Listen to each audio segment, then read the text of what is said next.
Hello, everyone, and welcome back to Suzerain. So, quick little disclaimer before I go ahead and start this episode off.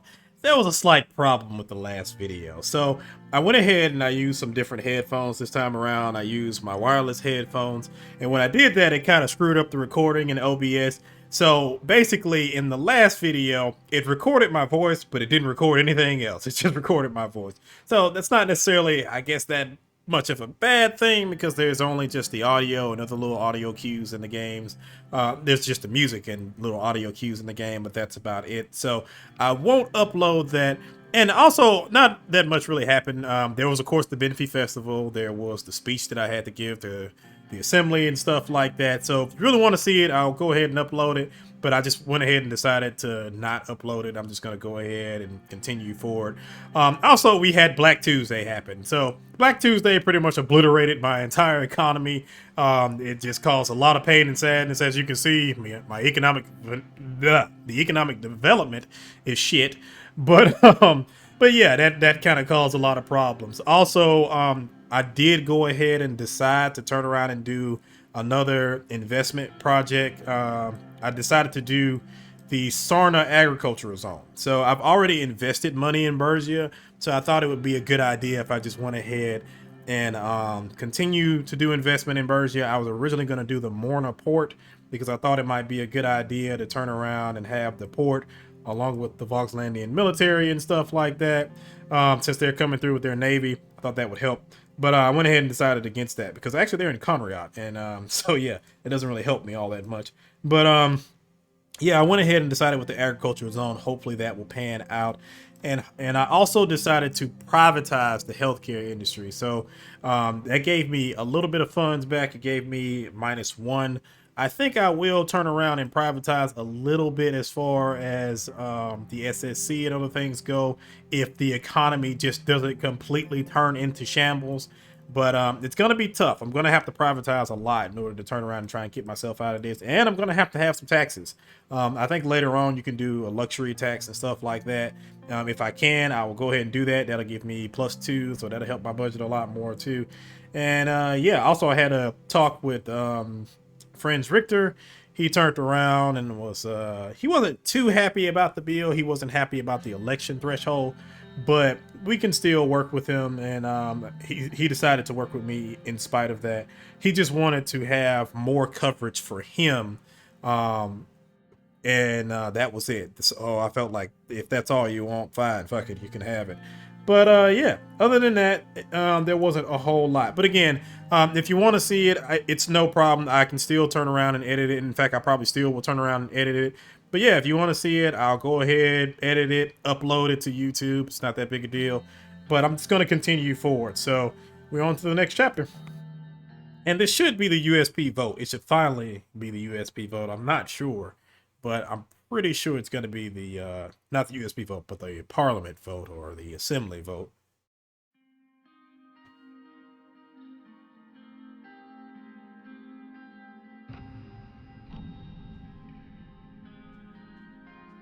All right, so let's see what we have here. World ignores the bluish plight, and Vulgus man shot after burning Agnolia flag. All right. And I have a call from Marcel Caranti. Also, yeah, that's another thing that's been popping up in the news a lot here lately, is the entire thing with, okay, BFF recruitment. I didn't mean to click on that, but,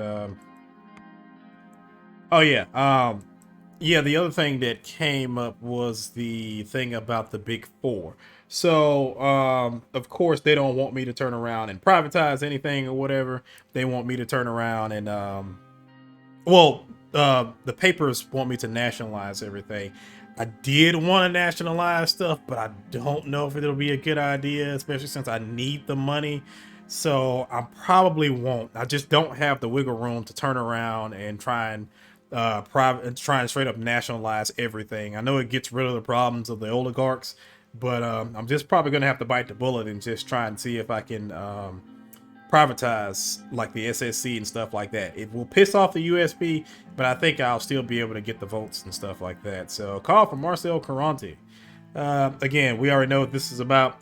this is just about him saying, you know, hey, don't nationalize my corporation or whatever. So, and he also wants control of the whatchamacallit. So, anywho, the corruption. The corruption. Hmm. You know, I honestly do kind of regret not doing the deal with Marcel Caranti. I think I will go ahead and do it this time around. So, the only thing I have to do is buy Bergia Steel, and I would have to privatize everything else. So, I think that might be a small sacrifice in the end if I just go ahead and privatize everything else. It's not something that I personally agree with, but God, I need to get out of this situation. So, at the very least, I think I'll go ahead and take over Bergia Steel. I don't know how much that's going to cost, but if I kind of privatize some of the other stuff, then that should be okay. So, fine, deal. Perfect. Oh boy, the things I do. The things I do. Okay. And now we have requested meeting of Lucien Gallard. Okay. General staff is happy with me, so I don't have to worry about them. Oh, this is the meeting for whatchamacallit. What's it called? This is the meeting about Peter. So, yeah.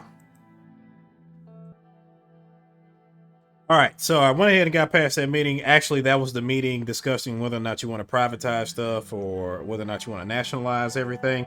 I did decide to go ahead and privatize things. I am going to slightly privatize um, both of the state companies, so that way I can try and get some budget. But it's probably going to end up being a moot point because then I need to turn around and nationalize the whatever the corporation is that Tusk has. So let's get into it. Lucien and I arrived at the Ministry of Economy. Assistants took our coats and showed us into a meeting room where Simon, Edith, Gus, and Mikhail were waiting. As soon as I entered, their chatter stopped and they stood up. After a few pleasantries, everyone but Simon took their seats. He opened his briefcase, produced a folder, and proceeded to go over some of the documents. Greetings, everyone. Welcome to the Ministry of Economy. Without further ado, we are of course here to discuss our economic shift towards privatization. Mikhail and Edith exchanged smiles. Mr. President, before you arrived, Mikhail and Edith were expressing their delight at your decision to go down this path. Wonderful news, I'd say. I know a market economy wasn't part of your original plans, but I'm happy you've seen the light. This was certainly the right decision. It will boost our economy, put more money in circulation, and give the government much needed funds. It's a win-win situation for sure. I'm glad we're on the same page. Certainly. Simon handed me and everyone else in the room 2 neat stacks of documents. Let's move on to how we can go about implementing a privatization plan. Please turn to page 6. Sorted State Corporation. As you can see on the document, the first company up for discussion is the Sorted State Corporation. The Sorted State Corporation, or SSC for short, has been around for over half a century. Most recently, they have been handling a wide range of state construction projects. In their portfolio, they have government buildings, various infrastructure projects, state libraries, embassies, basically anything government related. Privatizing a company like this would certainly increase the government's budget. That, of course, would result in lots of opportunities for us to provide for our citizens. The funds could also be used to boost our popularity, especially with the election approaching. Not to mention the various other areas in which we can and should spend money. However, there is one catch. The conservative majority of the USP would not like this decision at all. For them, these state companies are part and parcel of Swedish identity. If we privatize these companies entirely and sell too many shares in them, it will have consequences for us in the assembly. Okay. What would the effects be if we fully privatize the Swedish State Corporation? We will gain tremendous amounts of money for the government. We can invest that money in future government projects, which would popularize our administration, increase the chances for our re-election. That popularity might not make up for losing the lion's share of the conservative vote. Conservatives comprise the majority comprise the majority of the assembly. If we hurt their national pride, they'll turn on us. I'm against full privatization. We shouldn't make enemies at this stage. What if we sell a minority share of SSC? It will be better than nothing, but why stop there? A minority stake won't help our government as much. We need to be decisive. On the other hand, a minority share would create less friction. This would be my preference. What about selling a majority share? This is certainly a very good option. The state would keep some of SSC's operations under control, and the government would have lots of gains. I'm leaning toward this option myself. Retaining control while increasing our budget. I don't see a downside. And that's probably what I'm going to turn around and do. I'm probably just going to give a majority share, but the government still has input there, because I think that's pretty much how the Tennessee Valley Authority works here in the United States. It is I want to say it's a state-owned corporation, but the lion's share of it is private. Let's move on to the next option. Very well, please turn to page 26. The title was Nadam Mining Group. Nadam Mining Group. It is one of the largest mining corporations in eastern Maricopa, let alone Swordland. They call themselves the leaders of the world in coal. They certainly have enough evidence to back that up. Perhaps they are not as large as SSC, but we still have a lot to gain if Nadam Mining Group is privatized. I fully support privatization of this company to any extent. Certainly a good option to gain enough capital to end the recession once and for all. I have contacts in Nadam. It is one of the most valuable corporations of the last decade. I can vouch for that. I have personal experience with the company myself. It would be a great addition to any portfolio.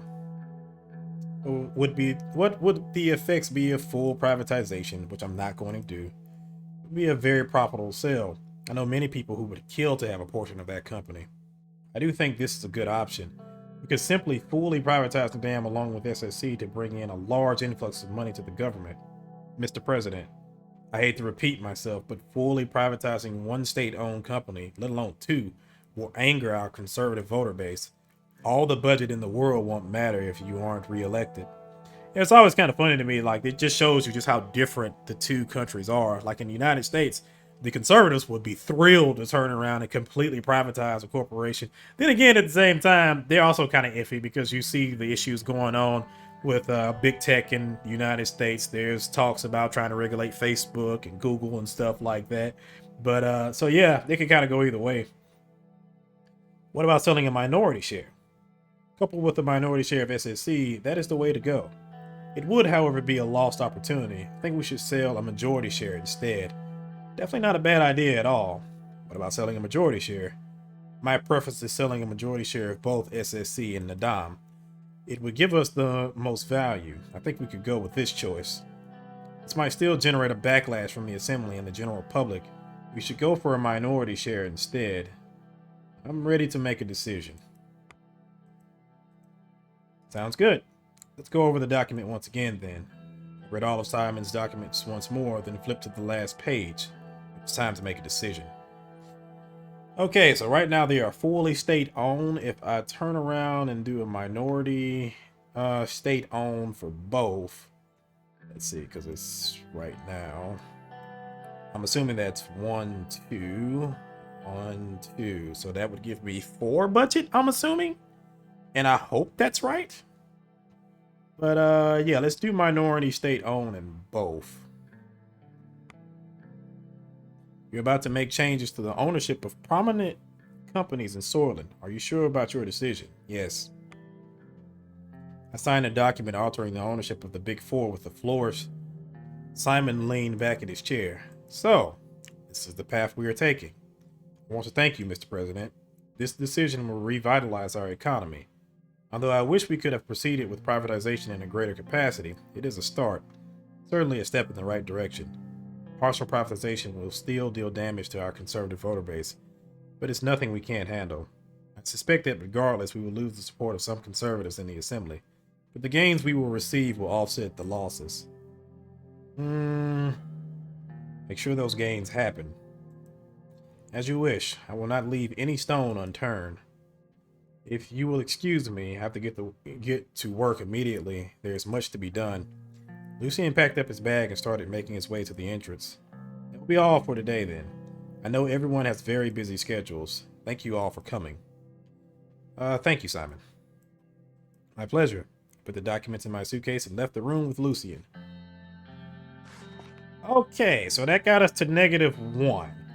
And hopefully that'll kind of help the businesses try and be a little bit more encouraged to work in our economy. That'll also hopefully give us more wiggle room later on. So I'm not sure, but hopefully it will. So far, nothing from the newspapers. But I'm pretty sure after this turn, they'll turn around and say something. Okay. Unified Education Act. The UELA passes the following into law. Section 1 enforces that the educational institution of Suzerain will teach all classes except for foreign languages in the official language of the country, unless they are given specific approval by the Ministry of Education. Universities, technical colleges, and other schools that provide classes in any language other than Swedish will receive a suspension of operations until they apply for the approval process. Section 2 enforces the law through defunding penalties or total shutdown of schools. And of course, I'm going to veto this. Okay. Also, it's kind of ironic that I went in with this hoping that I was going to have a state-planned economy, and I think in the end, I'm probably going to end up having a mixed economy. So, results of the economic direction.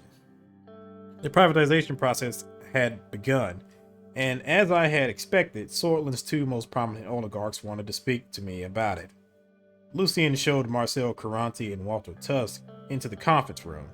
The two men sat across the table from me, leaving an empty chair in between them. Good to see you, Mr. President. It's been a while. Here, take this gift. He brought out a bottle of Earl Maroon 30-year-old. I heard Peter say that you favor this one. Thanks for the gift. Anytime. Marcel burst out laughing. Old man, you always think so small. You lack the vision to see the bigger picture. Marcel approached me and we shook hands. It's nice to see you, Mr. President. Here, a real gift. He took a set of car keys from his pocket and gave them to me. Come, take a look. I looked out the window. On the road leading to the palace, I saw a glittering, brand new Randerfini sports car. A car that only the richest of the richest in Sortland could afford. It's yours. Thank you, Marcel. I can't wait to drive it. Good old-fashioned corruption. It's always so nice. I knew you would like it. It's really better than a bottle of whiskey. Little boy, do you think I can't do better? Me, Walter Tusk? Thank you both. Let's begin the meeting. Sounds good. Gentlemen, please take your seats. They sat down. Lucian produced a set of documents from his briefcase. He put on his reading glasses. So, Mr. Tusk and Mr. Caranti, President Rayne is about to sell private shares in Sortland's two largest national corporations, and now you're here showering him with gifts. You're both clearly more skilled at business than you are at subterfuge. So tell us, why do you deserve to claim these shares before they go on the general market? Walter cleared his throat. President, listen, you and I, haven't been on the best of terms lately, but I want to nurture a profitable relationship between us where we both win. These shares are very important to me. If I had them, I could do so much more for Sortland. So much more for you. You haven't seen what I and my connections are capable of. Do you want to get reelected? No problem. I will make sure of it. This is my offer to you. I would do whatever it takes to make you president for another term. Doesn't that sound good? What about you, Marcel? He can't do anything. He's not capable enough to. Mr. President asked me, not you. Before you spew those big words, make sure you can actually do it, Walter. Mr. President, first off, Mr. Tusk here is lying about the extent of his influence. True, he might have command over some people in the assembly, but what he is sitting on top of right now was built by my father, Conrad Caranti. I want to be straightforward with you. If you give me the shares, I will topple this old man, which means I will have the same influence he does over the assembly. I can sway them as you like. But that is not all, Mr. President. Don't forget that I have something that gives me an edge over this man and his archaic ways. A powerful tool. Control over the media.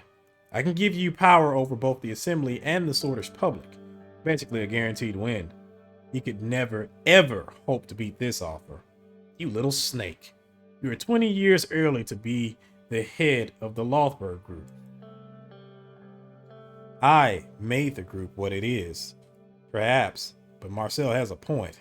What is the decision, Mr. President? Yeah, what's it going to be? Marcel leaned forward with anticipation. I'm sick of these shenanigans. You'll have to squabble over the shares when they enter the market, just like everyone else. No, I'm not going to do that. Marcel, here you go. What? Haven't you heard a word of what I said? It's all right, old man. You learned your place today. Thank you for the wise decision, Mr. President. I will arrange a small transfer as thanks. Very well, here's the paperwork.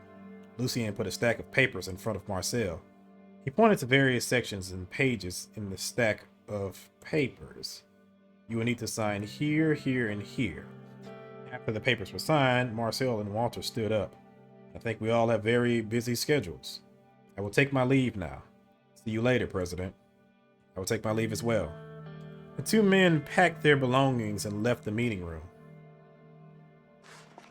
Alright, so I got a little wealth for that, and the budget is not as terrible as it was before. Maybe we can actually get out of this ridiculous situation. So, Rayne determined to end recession. Yeah, they're happy about the whole privatization plan. I just hope it doesn't bite me in the ass.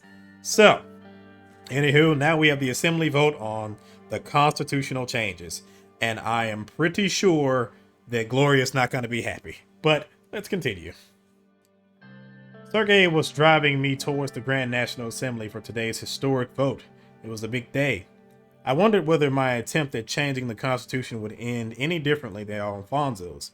I looked out the window as the noise of the city diminished and saw that we were already inside the palace complex. The complex housed the buildings of all government branches in the center of Holsword. It was one of the biggest developments in Swordland. The Maroon Palace stood on a small hilltop surrounded by trees. We passed by the palace and entered the forest that separated it from the Grand National Assembly. We drove on the small road that wound through the forest. It was a warm day, so I rolled down the window. I could hear birds singing from the trees. Are you okay back there, sir?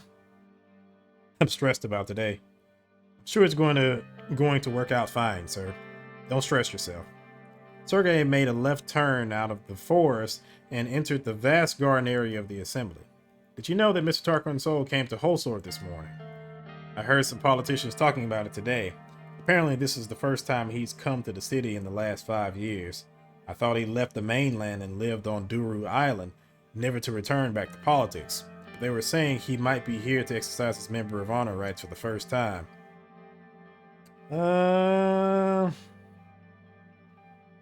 That's troubling. Do you think he's here about today's vote? Yes, Sergei, most likely. Well, I'm sure he will support you, sir. We'll learn soon enough. Sergei drove inside the gates of the parkway and parked the car. We've arrived, sir. Thank you, Sergei. Of course, sir. Good luck with the vote. I walked up the white stone stairs of the Grand National Assembly. The entrance looked like a temple gate from the classical era. The door opened to reveal vast corridors of wood and white stone. I joined the crowd of people who were walking slowly towards the parliamentary hall. Suddenly, I noticed Lucien emerge from the crowd of packed politicians in front of me. He looked relieved when he saw me. Ah, sir. There you are. Have you seen Vice President Victern? He's nowhere to be found. I don't think he'll miss a vote this important. I hope you're right. At any rate, how about yourself? Are you ready to finally face the assembly, sir? As ready as I'll ever be. I have full confidence in you, Mr. President. We followed the crowd into the parliamentary hall. After we were inside, Lucien and I separated to take our assigned seats. I went up to the mezzanine overlooking the hall and sat down. I waited as the MPs took their places inside the hall one by one. After a while, I saw Gloria walk to her elevated seat at the center of the hall. Ladies and gentlemen, please take your seats. We will shortly begin with today's agenda of the USP's proposed changes to the Constitution of Swordland. After a short while, everybody was in their seats. According to the current Constitution, constitutional amendments require a 2/3 majority in order to reach Assembly approval. If the vote succeeds, the proposal will be sent to the Supreme Court. The proposal in question includes these points. She started reading the proposal to the assembly. First section of the changes. Article 57 is modified with the following. She continued to read the proposal, highlighting each section. Section 2, paragraph 36. She went on. May not exercise his right to, and on. The justices of the Supreme Court, most of the MPs seemed like they were already falling asleep. A simple majority is considered. The seat was really hurting my back. Section 4, paragraph 44A. It felt like an eternity had passed. Finally, she finished reading the changes. I hereby invite all of you to vote. She struck her gavel down. The loud bang made some MPs jump up in shock as they woke from their deep sleep. As I previously stated, it will require a 2/3 majority in order to pass. You may now cast your votes. I felt the need to stand up and stretch. I looked down at the hall from the platform I was seated on. Some assembly members immediately walked to the ballot box to cast their votes. Most of them, however, began to congregate in groups around the hall discussing the changes. Go back down to the hall where all the MPs are. As soon as I reached the bottom of the stairs, Casaro Kibner approached me. Mr. President, how are you feeling about the vote? Very positive. Even knowing you don't have our support, how optimistic of you. I have lost my respect for you, Mr. Rayne. So many problems in Sortland that must be addressed, and yet you insist on stalling us with your democratic reforms. I know you will fail. You will lose the game, and so will your entire administration. I hope to be there when it happens. Keep hoping, Mr. Kibner. He laughed. He abruptly turned away from me and walked towards his seat. Dick. Then I saw Lucien waving at me. He was among a group of people in the corner of the hall. I walked up to him. On my way, I bumped into Monsoon Leak. Mr. President, I'm sorry I didn't see you there. I wish you good luck with the vote. Today is a big day for you, after all. I hope I have your support, Mr. Leak. Most of the independents will be voting yes, Mr. President. Even though we feel it doesn't address the issue we care about the most, it is still a step in the right direction. But I have to say, we were disappointed when we first read the proposal. I'm sorry it disappointed you. I hope you don't ignore Blutish rights as well, Mr. President. I've got to go cast my vote. He shook my hand and walked away. I finally reached Lucien. By now, deep in conversation with another member of our party, he excused himself and turned towards me. Sir, did you vote yet? We have to be quick. No, let's vote. I signed my vote and prepared the envelope. Together, Lucien and I walked to the center of the hall to cast our vote. He kept rushing me throughout the process. It's also weird to me how the president gets a vote in these things. I think like in the United States, of course, the vice president will vote if there's a tie, but the executive branch is separate from everything, so they don't actually have a vote. Gloria bowed her head slightly in respect as she saw us vote. Lucien pulled on my arm and whispered in my ear, Mr. President, we have a problem. Tarquin Sol is here. I know. You have to accelerate the voting process. We need everybody to vote as soon as possible. We don't know what he's capable of right now, but if assembly members see him, he might influence them against the proposal. What can he even do? You of all people know the strength of his personality. You must keep the assembly's attention focused on you and your reforms. Okay. Go and ask Gloria to speed up the voting. I can't do that, Mr. President. Don't worry, there's already a time limit and we are abiding the rules. Assembly members are used to this process. Suddenly, Lucien pulled me aside. Sir, what do we do? He pointed at the back of the assembly, near one of the exits. I followed his finger to see Tarquin Sol sitting there. He looked much older than he had 5 years ago. I could tell he had the same fire in him. Some MPs had already gathered around him and were chattering in awe. The assembly gradually went quiet as people started to notice Sol's presence in the hall. We should make sure he doesn't sabotage anything. We should refrain from giving him the spotlight he expects. Maybe you can address him after the vote. After I was talking to Lucien, I spotted Casaro Kibner walking to the back of the hall towards Tarquin Sol. He bowed in front of Sol and gave him a military salute. Seeing this, more people started to approach him. Suddenly, Gloria came up behind us. Gentlemen, why don't you go back to your seats? Let's follow the procedure. Oh, by the way, we have 251 members today. As you can see, the member of honor is here. He has already cast his vote. Has he now? So, Miss Tori, how many votes are missing? Only a few. Alvin Clavin and 3 other men approached us with envelopes in their hands. And these must be them. Good day to you, gentlemen, Madam Speaker. Good day, Mr. Clavin. I'm sorry to take so long, Mr. President. There was a friend who needed more clarification for his vote. He gestured at the man behind him. Let's get this over with, gentlemen. They went ahead and cast their votes. Let's win this, Mr. President. He walked to his seat with a fist in the air. Now, why don't you two go back to your seats as well? Very well, we shall. We both went back to our seats. When I returned back to the mezzanine, I saw Peter sitting in the chair next to mine. Peter, how are you doing? The usual.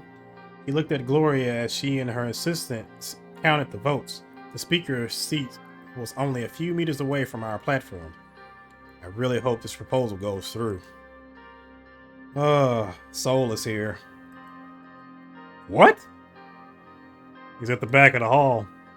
Fuck. He tried to get Gloria's attention by waving at her. How many votes left? Gloria looked at Peter. She looked annoyed.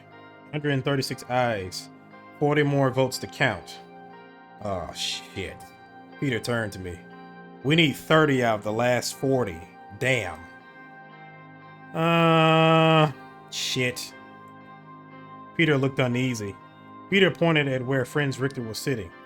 Look at Friends over there. I'm sure he was behind this mess. You shouldn't have trusted him. It's not over yet, Peter. Don't jump to conclusions. Well, a single bang from Gloria's gavel reverberated across the hall. Everyone fell silent. The voting has been concluded. I leaned forward to hear the results. The proposal has 166 ayes and 85 nays, failing to surpass the 2/3 majority threshold. Are you fucking kidding me? I heard a chorus of angry outbursts coming from the USP seats. Wait, what? Order, ladies and gentlemen. Due to the member of honor's attendance, the two-thirds threshold corresponds to 167 votes, which the proposal has failed to reach. Thereby, the Grand National Assembly has rejected the changes to the Constitution.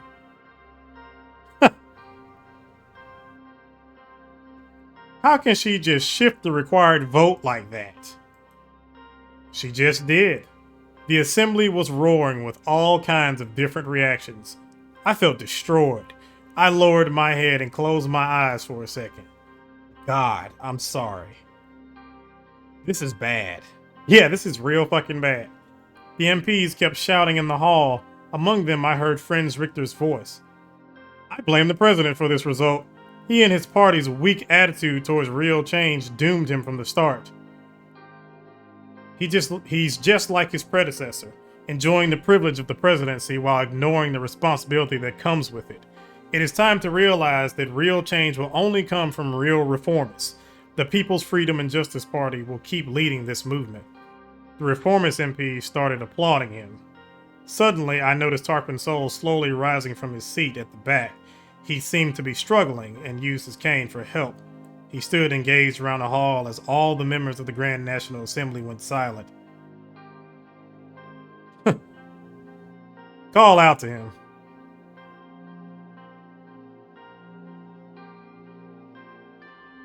The faithful and selfless servant of our nation, the distinguished face of our republic, Tarquin Soul. Former President Soul, nice of you to join us. He looked at me. Give the title you hold the respect it deserves, Mr. President. He turned his back and walked out the exit as 2 of his guards held the doors for him. The hell was that? Soul or no soul, we are definitely fucked. Neither the party nor the public is going to be pleased.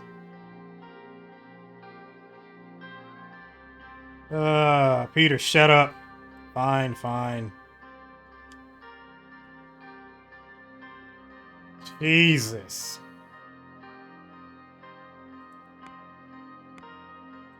Well, ain't that a shit show? Oh, boy, boy, boy. That is really depressing. That is really fucking depressing. I did all that bullshit and look what happened. Oh, God.